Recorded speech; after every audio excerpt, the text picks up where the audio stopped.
Muy buenos días a todos, queridos hermanos. Que la luz de nuestro Señor esté siempre en su corazón, en este hermoso domingo lleno de sol. Y naturalmente no es la costumbre que haga yo una conferencia en domingo, más bien en jueves, pero por diversos motivos quiero subirla para que eventualmente aquellas personas que están conectadas a nuestra página pues puedan también entrar a esta conferencia. Si es en vivo, qué bien; si no, diferida. Lo importante es que nos demos cuenta de la trascendencia de ponernos delante de la coyuntura política de las próximas elecciones. Nuestra conferencia está intitulada justo como se intituló la instrucción pastoral del arzobispo de Monterrey, Monseñor don Rogelio Cabrera, y intituló esta instrucción por una sinodalidad política. Y me parece que quiero ser, digamos, la fuente que replica un poco esta noticia, para que naturalmente puedan los fieles tener un punto de referencia pastoral para nuestra participación política en las próximas elecciones de julio 2021. Es desde mi punto de vista de suma trascendencia. Se han conectado ya algunos hermanos. De manera directa les saludo en el Señor. Si bien recuerden, sobre todo los del Movimiento Obreros de Cristo, que es muy importante que tomemos la rienda de la presencialidad. Es importante que cada uno de nosotros estemos juntos, dialogando, haciendo preguntas, intercambiando ideas de todas las conferencias formativas que se están compartiendo, de tal manera que venzamos la inercia del confinamiento, que es muy cómodo, la verdad es muy cómodo. Yo simplemente pico y ya estoy conectado, pero es importante que volvamos a la presencialidad de las conferencias. Sin embargo, por la trascendencia pues de esta temática, pues naturalmente he querido compartirles desde esta sede esta conferencia, repito, llamada por una sinodalidad política.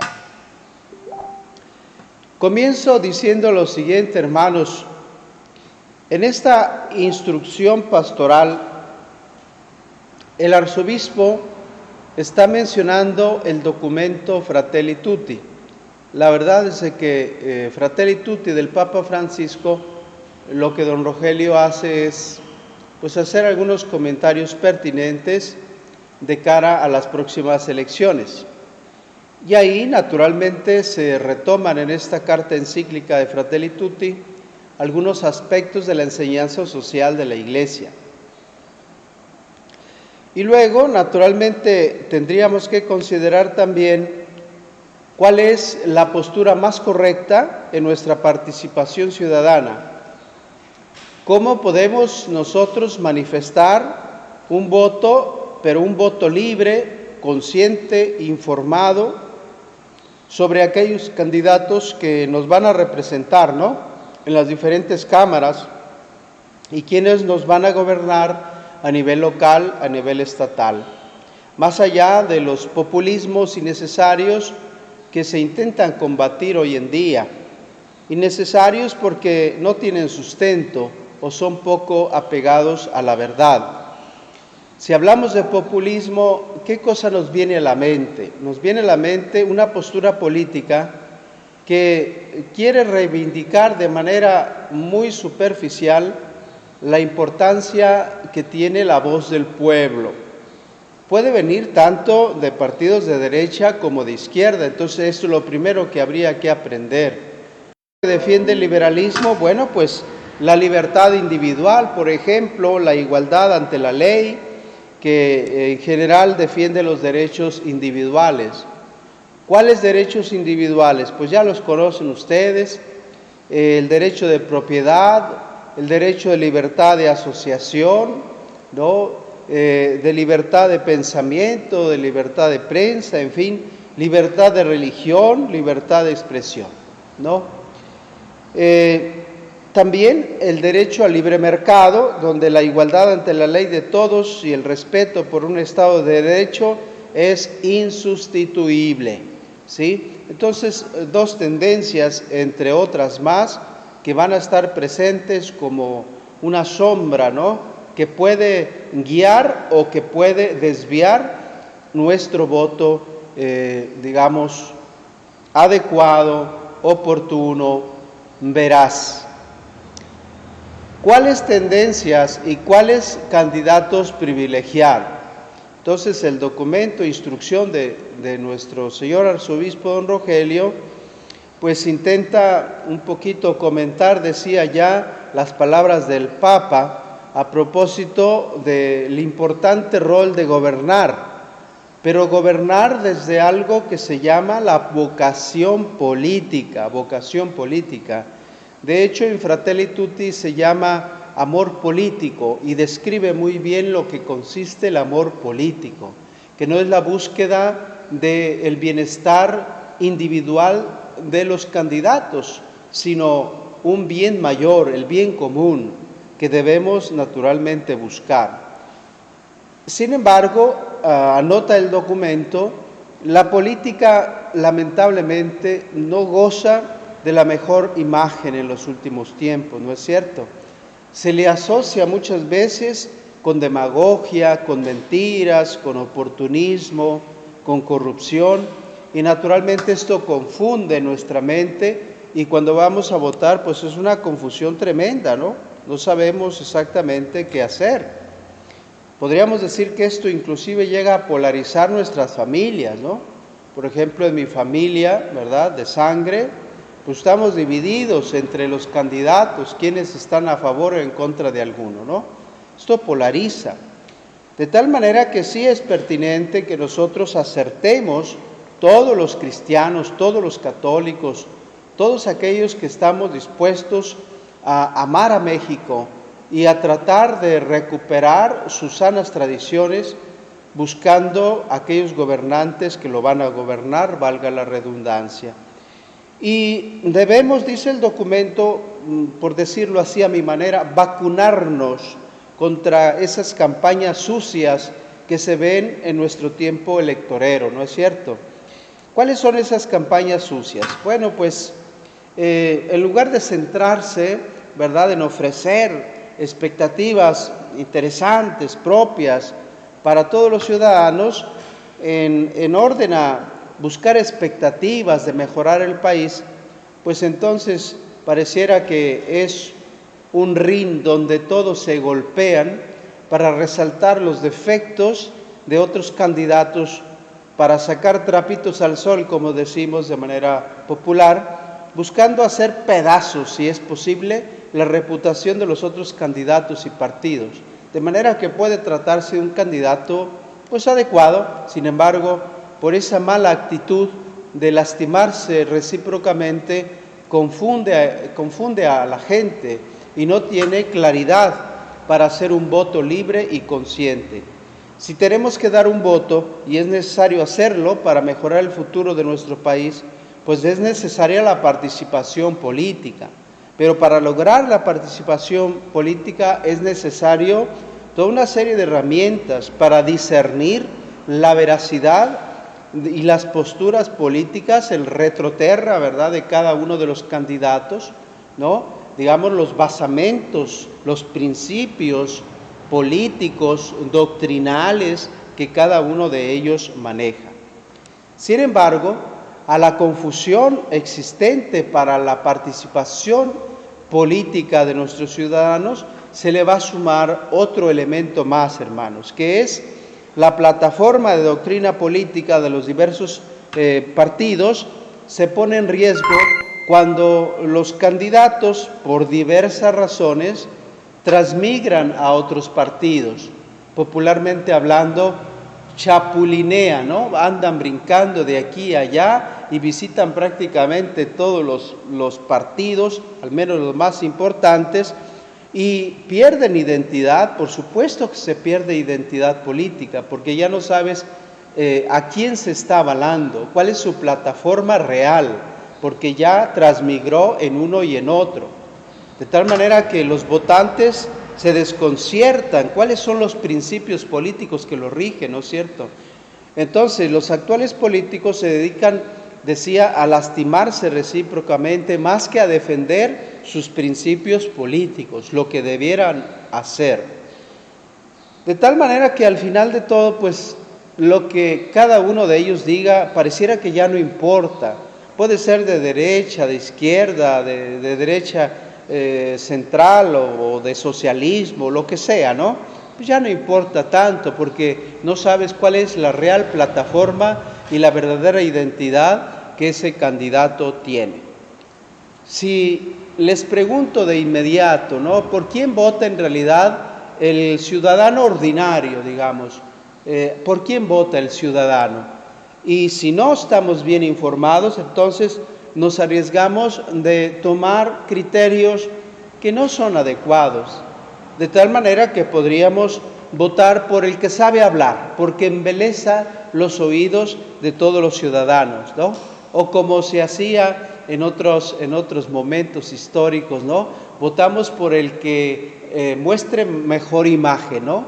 Por el más guapito, por el que se parezca a los personajes de las telenovelas, ¿no? O votamos por el carismático, por el que tiene chispa, por aquel que de alguna manera nos es simpático, ¿no? O votamos por aquel que hace promesas inmediatas para llenarnos los bolsillos de dinerito, ¿no? Aunque no sea mucho, pero pues que sea significativo. Son riesgos que tenemos que soportar y que tenemos que discernir para buscar aquellos candidatos idóneos que vayan a hacer verdaderamente un bien a México, que generen el bien común. Es entonces votar partiendo de aquella presunción, al menos presunción, ¿verdad?, de que aquel candidato, ya sea a nivel local, federal o estatal, que verdaderamente se perciba que puede hacer un bien a México. Por tanto, me tengo que informar, ¿sí?, independientemente de que me pueda favorecer a mí personalmente o a mi familia. Hay que buscar el bien mayor, el bienestar de todos los mexicanos, ¿no? El documento va a señalar que verdaderamente estamos en un gran reto, en un desafío mexicano, en un desafío de país. Hemos enfrentado y estamos enfrentando en un momento electorero los efectos de una pandemia del COVID-19. Y esta pandemia, como sabemos, agrava aún más la crisis política que estamos viviendo. Así que si hay deterioro en el país de cualquier índole social, política, económica, empleos y demás, pareciera que no hay realmente a quién culpar, porque por una parte le podemos achacar las cosas a un mal gobierno, pero por otra nos podemos escudar naturalmente en este COVID o sus consecuencias que nos están lastimando, ¿no es cierto? Entonces, finalmente llegan las vacunas y ya, gracias a Dios y al esfuerzo del gobierno, de nuevo local, estatal y federal, pues están haciendo lo propio para considerar esto como una tabla de salvación, ¿no? Porque por una parte, pero también podemos dimos cuenta las cosas por los medios, gobierno, pero que por para algunos se está convirtiendo naturalmente en la posibilidad de lucrar económica y políticamente, y esto lo advierte el documento. Para seguir este discernimiento debemos de tener bien claro esto. Absolutamente tergiversar la aplicación de una vacuna, decía, como una tabla de salvación, pero en realidad llevarla al terreno del bienestar económico, es decir, cómo puedo lucrar con ella, ¿no? O bien, cómo puedo lucrar políticamente con ella, verdaderamente, advierte el documento, es nefasto. Tendremos que tener presente esto todos los ciudadanos. Y las sombras más oscuras en el terreno de la política, queridos hermanos, aquellos que siguen esta conferencia, es el uso indiscriminado que hacen nuestros políticos, ¿verdad? Palabras engañosas, palabras de mentira, falsear la verdad, decir verdades pero a medias. Esto es nocivo porque confunde nuevamente la mente de los votantes, ¿sí? Porque les embelezan el oído y entonces ya no sabemos exactamente cuál es la verdad de las cosas. Y también se señala en el documento. Eso indica la intencionalidad, ¿verdad?, de ocultar la verdadera realidad de las cosas y engañar al pueblo para que actúe en una cierta cual dirección. Avalar con un cierto voto una propuesta que desgraciadamente es una propuesta engañosa. Y eso es muy lamentable, hermanos. Tenemos que estar muy atentos a que no nos suceda, que no nos engañen. Podemos entonces votar a favor de un candidato que se opone abiertamente a los valores civiles, culturales, religiosos también que tiene México. Bueno, pues aquí va a cambiar la perspectiva, ¿no? Habrá votantes que naturalmente pues no son muy religiosos, habrá votantes, ¿sí? Insiste el documento, que también los discípulos de Jesús de nuestro tiempo tienen que hacer un voto informado, un voto veraz, independientemente, ¿verdad?, de aquellos ciudadanos que no tengan esta compostura religiosa, pero todos debemos votar en conciencia, en libertad, un voto libre y un voto informado. Y el documento señala un aspecto positivo, ¿verdad? Una luz brilla en el horizonte político de México. Son muchas las personas, las instituciones que están preocupadas por este clima creciente de polarización y que buscan naturalmente propuestas concretas, propuestas veraces de los candidatos, y que algunos de ellos efectivamente buscan impactar de manera positiva el rumbo del país. Son luces que brillan en nuestro horizonte. Por otra parte, también tenemos líderes de opinión. Me parece que esta es una época muy especial, sobre todo en el presente año. Han surgido toda una serie de líderes de opinión de todos los márgenes, de todas las participaciones en los medios, que seguramente podrían influenciar nuestro voto, para bien o para mal. Podríamos, sin duda alguna, en este escenario, vencer finalmente el abstencionismo, y necesitamos vencerlo, porque el abstencionismo siempre va a hacer mal a México, a nuestras familias. De tal manera que podríamos decir que tener los gobernantes que nosotros no hemos querido o que no hemos votado, pues hermanos, a la larga puede resultar contraproducente. Claro, igual con nosotros o sin nosotros van a estar ahí los candidatos que han sido elegidos a través del voto, del sufragio efectivo. Y si corremos suerte, aquellos que no hemos votado, pues nos va a ir bien o nos va a ir mal. Pero si no acertamos con nuestro voto, vamos a sufrir el riesgo de, naturalmente, por mucho tiempo, ¿verdad?, pagar la factura de nuestra indiferencia en el ámbito político. No caigamos en el abstencionismo. Sugiero a todos aquellos discípulos de Jesús que sean puntuales, veraces, informados y que hagan una votación adecuada. A pesar de todo, es posible entonces encontrar mejores propuestas, mejores candidatos. ¿Cuál es el punto de partida? Pues pareciera que Jesús en su Evangelio nos lo remarca muy bien. Por sus frutos los conocerán, por sus frutos los conocerán. De tal manera que si nosotros sabemos la trayectoria de nuestros políticos y si desgraciadamente en la trayectoria de esos políticos no ha habido cosa buena o ha habido cosas muy puntuales que pueden dañar el futuro de un país, pues ya sabemos en el discernimiento que hagamos cuál será el candidato a desechar o a asumir. De tal manera que al menos votar por los que presumimos, ¿verdad? Presumimos que son los menos riesgosos para el futuro optimista de nuestro país. Tenemos entonces el derecho y el deber de votar, no solo como ciudadanos, dice el documento, sino también como seguidores de nuestro Señor Jesucristo. No podemos nosotros, creyentes en Cristo, faltar a esta grave obligación temporal, por lo que estamos llamados a votar según las exigencias de nuestra propia conciencia y, como decía, pensando sobre todo en el bien común y no solo en aquel beneficio que me pueda causar tal o cual candidato, sea a nivel personal o a nivel familiar.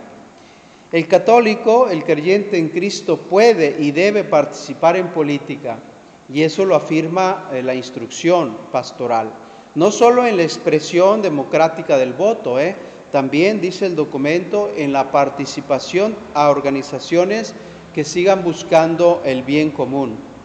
El documento de nuestro señor arzobispo, don Rogelio Cabrera, señala un creciente influjo también, esto me parece muy interesante de subrayar, como en el mundo de la política, digamos, de los diferentes países, hay influencias de poderes internacionales, como si de alguna manera perdiéramos naturalmente una cierta libertad, ¿no?, de país, ¿no?, una cierta soberanía, precisamente por el influjo o la injerencia de ideologías internacionales en todos los países latinoamericanos, no solamente en México, ¿verdad? De tal manera que tendremos que tener presente también esto.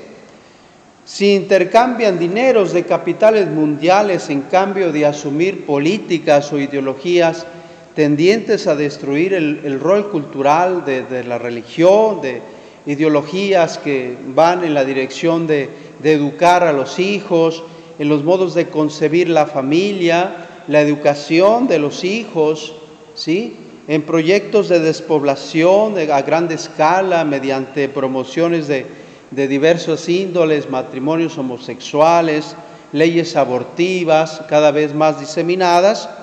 Esto le llaman los expertos una ingeniería social, es decir, estamos introduciendo en nuestro momento esos cambios culturales y fuertes para romper identidades sexuales, culturales, familiares y sociales.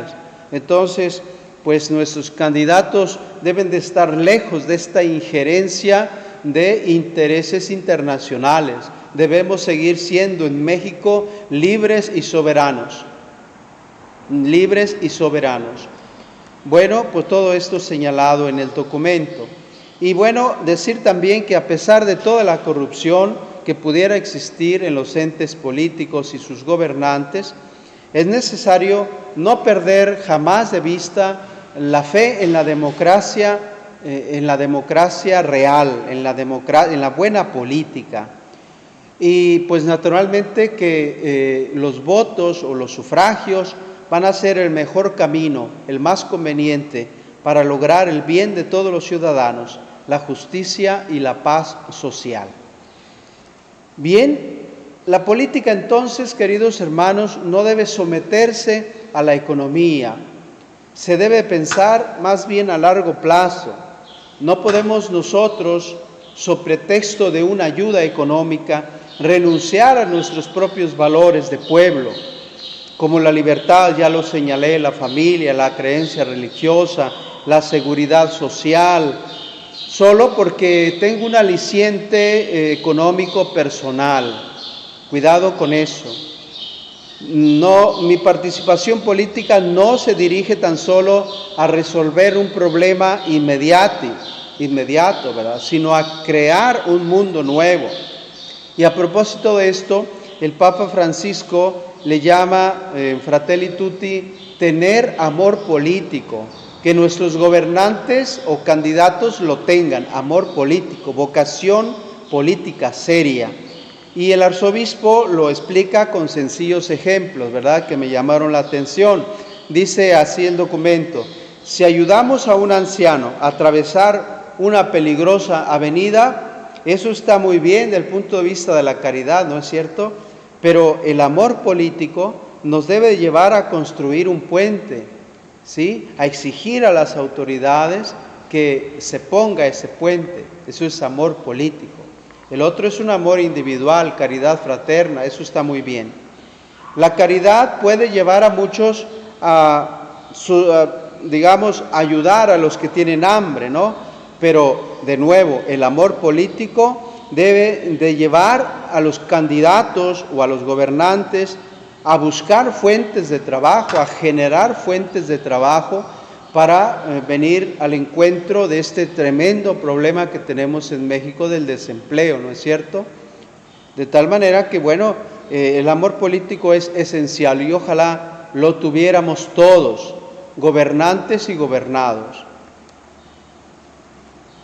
El político está llamado a preocuparse de la fragilidad de pueblos y personas y a ser un verdadero constructor de grandes objetivos del bien común, sobre todo con los más desprotegidos. Hermanos, yo me cuestionaba, me parece tan increíble que aún en nuestro tiempo existan personas con hambre, esto es inaudito, sobre todo en esas zonas pobres del sur del país, ¿no? Acabo de ver hace algunos momentos un estudio que se hace de los niños con fusiles en las zonas de Guerrero. Es verdaderamente lamentable, ¿no?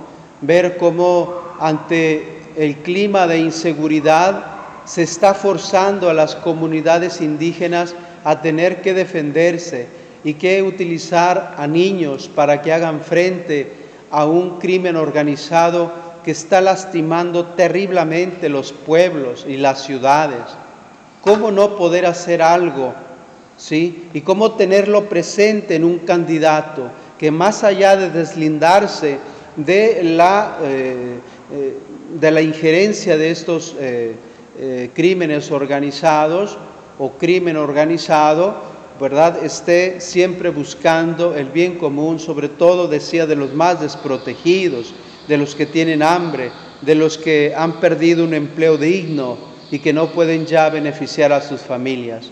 Vean ustedes la trascendencia de esto y ojalá que nuestros candidatos en México puedan tener presente el clamor de los pueblos pobres, el clamor de nuestros indígenas que claman por justicia social, que claman porque no tienen lo más necesario como puede ser la educación, el alimento indispensable para poder vivir como seres humanos. Tanto a nivel local como a nivel federal será de suma relevancia la decisión que tomemos los electores. Es por ello que desde antes de emitir nuestro voto necesitamos, decía al inicio, informarnos adecuadamente de las plataformas y principios que tienen los candidatos. Todo esto está seguramente muy documentado en los respectivos partidos. Basta informarnos en los medios adecuados. O ya los mismos candidatos hacen su propia labor y clarifican, ¿verdad?, cuáles son sus presupuestos de doctrina, de tal manera que podamos, decía, hacer una votación libre e informada.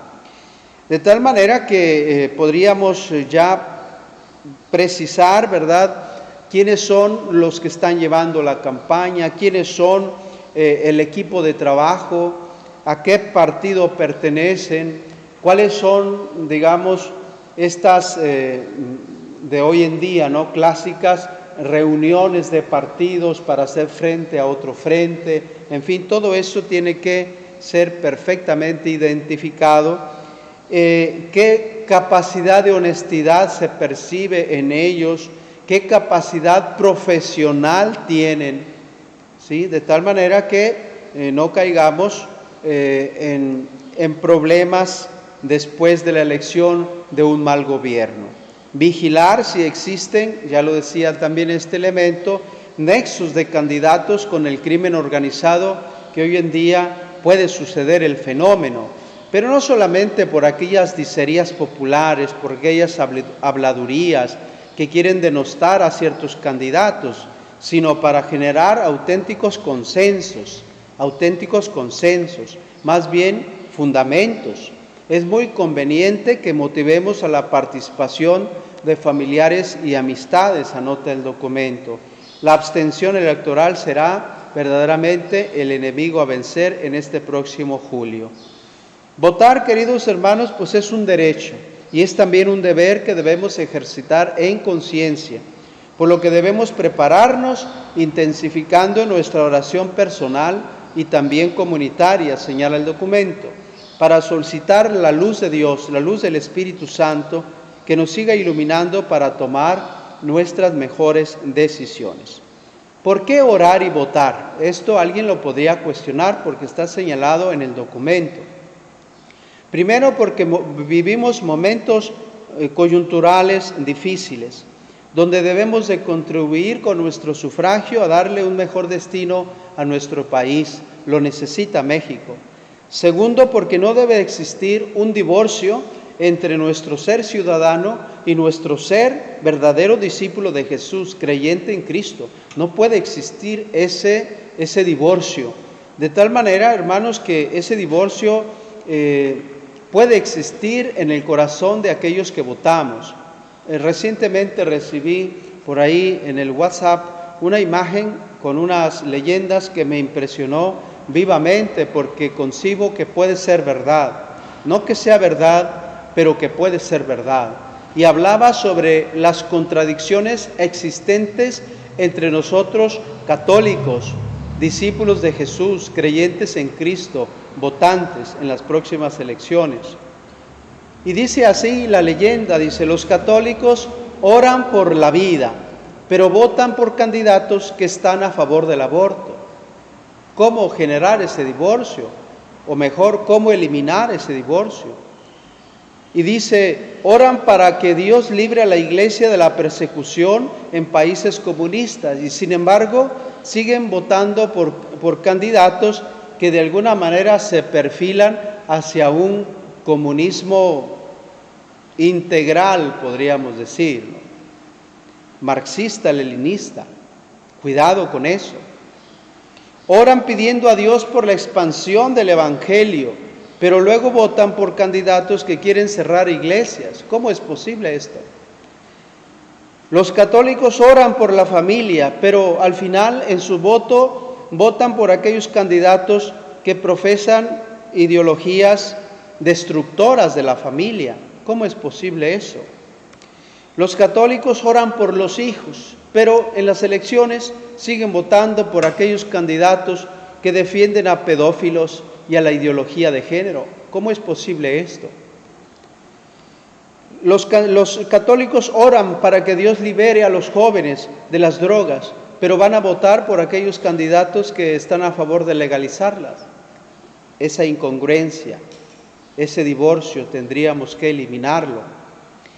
Oran pidiendo a Dios que los libre de la violencia, de los narcos, de los criminales, pero no se informan lo suficiente y se arriesgan a votar por aquellos que con ciertas pruebas pues pueden tener una cierta conexión con ellos. Cuidado con eso.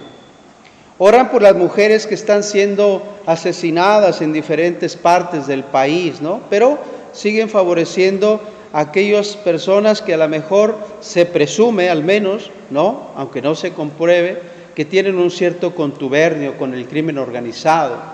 Y esto lo he visto en mi propio estado y en todos los estados del país puede existir este fenómeno. Tendríamos que, de nuevo, tener un voto informado.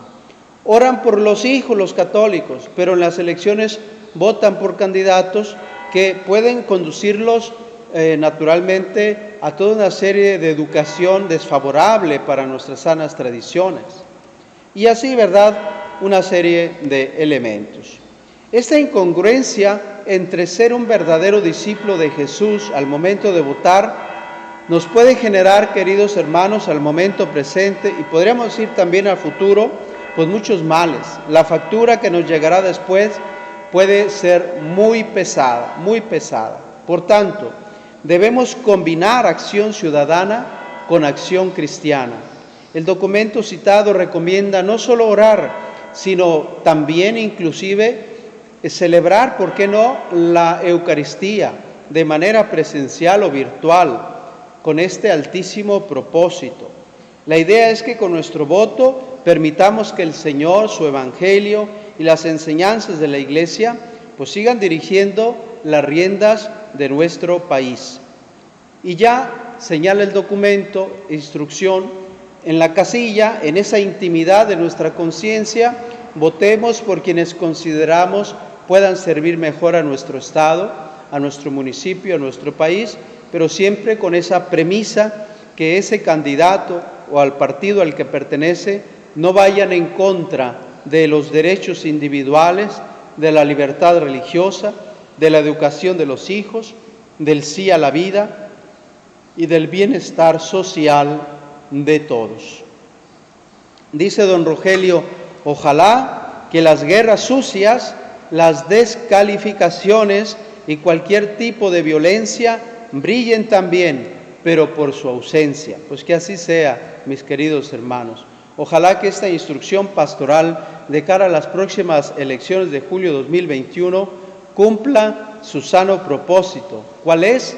Colaborar con los fieles y con toda persona de buena voluntad para que participen de manera informada, responsable y propositiva en el próximo proceso electoral.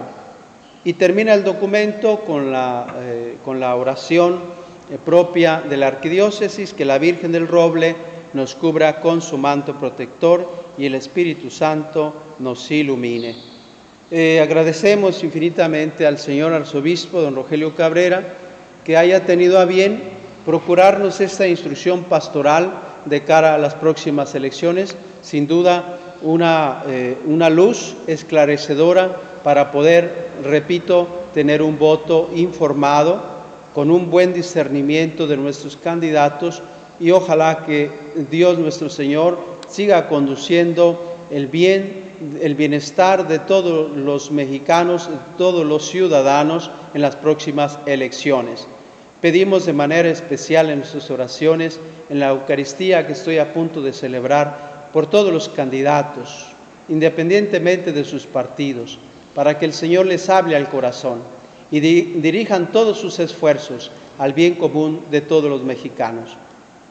Que Dios nuestro Señor les bendiga a todos en el nombre del Padre y del Hijo y del Espíritu Santo.